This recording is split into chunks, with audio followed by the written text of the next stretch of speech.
So today I'm going to do something completely different than what I normally do on my channel, and that is to talk about a vehicle, a 2020 Hyundai Palisade to be exact. And the reason behind it is I needed something bigger to haul my soccer team. Yes, I have twins on the way and I have a 2-year-old son right now, so I needed something that was comfortable, something that I could bring everybody with me on my adventures and kind of mix it up a little bit. So out of all the vehicles, we settled on the Hyundai, and it was for key reasons, and I'm going to explain why in this video. So if you are a growing family or you're looking for just a vehicle with a whole bunch of nice features, this video might help determine which vehicle you might want to narrow it down to.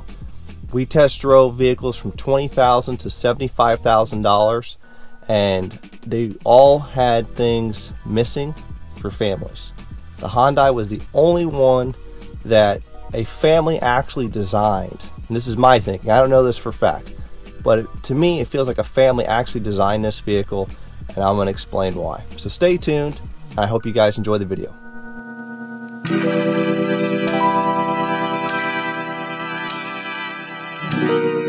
Alright, one of the first features I really like for road tripping is this quiet mode feature. You increase the volume to a nice little level here.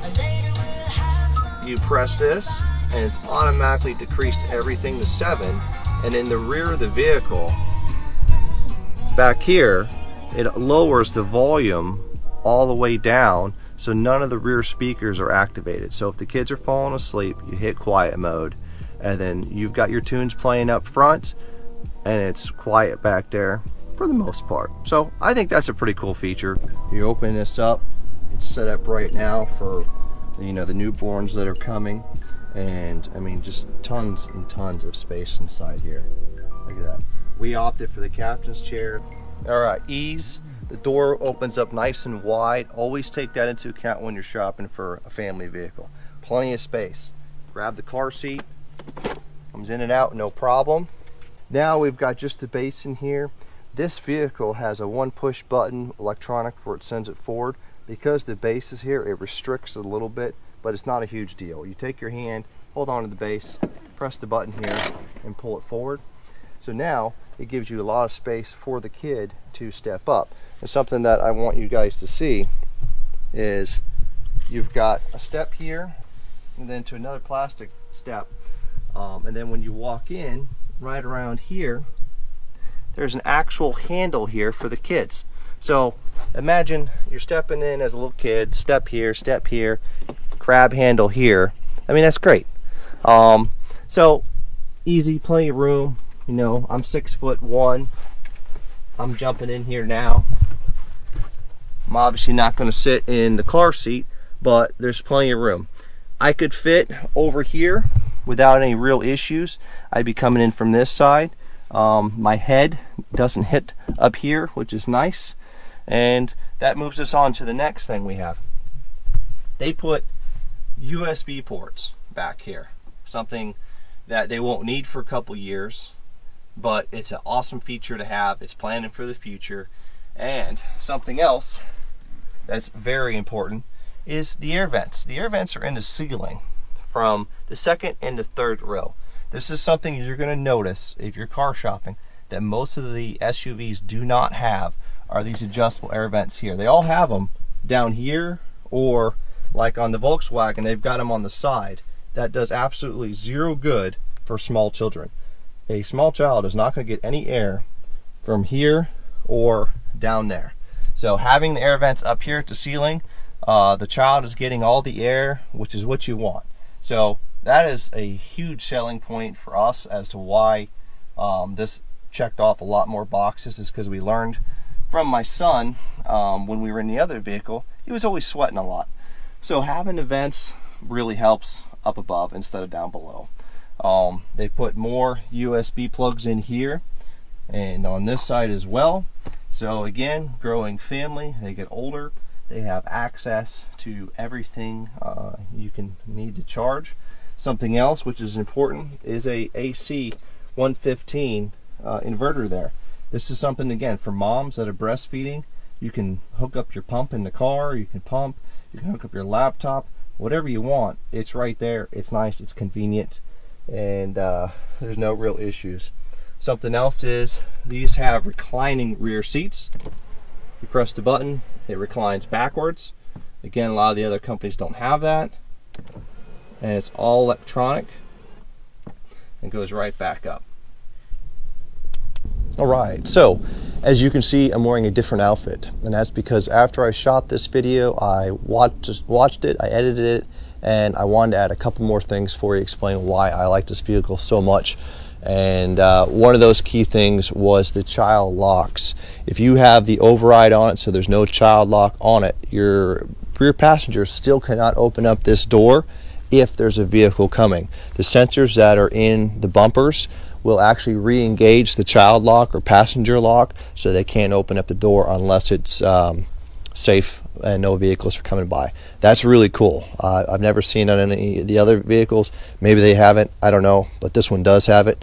Something else that's neat is with this one in particular, it's got the automatic lift gate, and it just senses you next to it, which then causes it to open. Now, other vehicles do have this, but this one here has it set up where you don't have to, there's no waving of the foot or anything like that. You just walk up to it.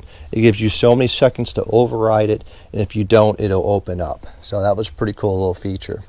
It has in here the drop downs for the seats. It does the second and third row. The third row is fully automatic and power assisted. The second row on this model it'll go down power assisted, but it will not come back up. You got to do that manually. Now, if you get the limited trim, it does everything for you. It'll pretty much drive for you, but it's a neat little feature. Go ahead and drop that down. Pops the headrest. Down it goes. And again, you press the button again, it'll raise back up. But that's cool. I liked that feature a lot. Just a little bit of a recap here. The air vents in the ceilings, that's a huge plus for families. The USBs front and back, mid, everywhere, again, huge plus for families as the children get older. The Subaru, the Volkswagen, they all have, rear vents, they all have USB plugs, but it's their positioning on where they put it that makes a huge difference. This is the only vehicle on the market right now that has them in the roof for the AC, and then has these rear USBs the way they're designed, which is really, really nice. Another thing that I didn't talk about was the actual suspension of this vehicle. If you have any plans of doing any type of towing, this vehicle has air suspension.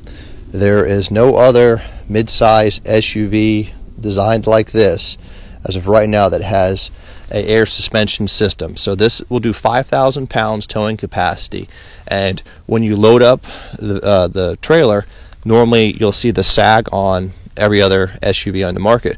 Well, this, when it detects that it's not level, it'll automatically pump it back up, so it's a safer ride, more comfortable ride.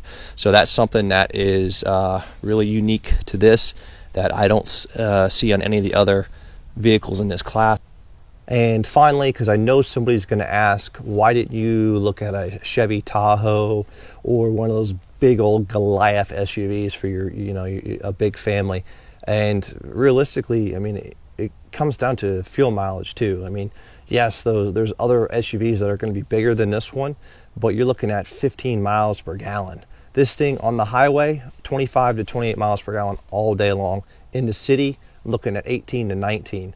So, it's a huge difference when you're looking at financials down the road too, to take everything into account. And then on top of that, the Hyundai, it's got the 100,000 mile powertrain warranty, so I'm not going to have to worry about any real serious mechanical issues coming out of my pocket for 10 years. I plan on keeping this car for 10 years, and for the first 3 years they're going to give me all my maintenance included. Now again, that's probably only 1, maybe 2 services a year, but still, that's like $200 a service that it's already included in the vehicle. So good on Hyundai. I'm really happy that whoever designed the Palisade took the time and got the attention to details just right. I've seen some of the new updated features on the 2021, and they're going in the right steps, and I really like that. I think that they're pulling away from the big brands like Toyota and Honda, and you're going to start seeing those companies now competing with Hyundai, trying to match the technology and the options that you get in this vehicle for a much better price. So kudos to them. And if you guys got any questions, if you think this video sucks, if you like it, hit that like button and leave comments below. Till then, see you guys, and I'll see you out on the road.